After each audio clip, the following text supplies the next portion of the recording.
শিক্ষক যারা বেতন ভাতা পায় না তারা স্কুল খোলা ফিরে আমরা স্কুল খোলা স্কুল খোলা ফিরে আমরা মাদ্রাসা শিক্ষা বোর্ড কর্তৃক রেজিস্ট্রেশন প্রাপ্ত বৈষম্যের শিকার সকল স্বতন্ত্র ইবতেদায়ী মাদ্রাসা জাতীয় কল্যাণের দাবিতে জাতীয় প্রেস ক্লাব সামনে অবস্থান ধর্মঘট পালন করছে। আজ চতুর্থতম দিন আজ তারা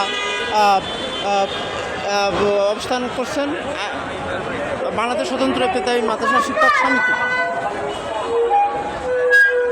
স্কুলের শিক্ষক দ্বারা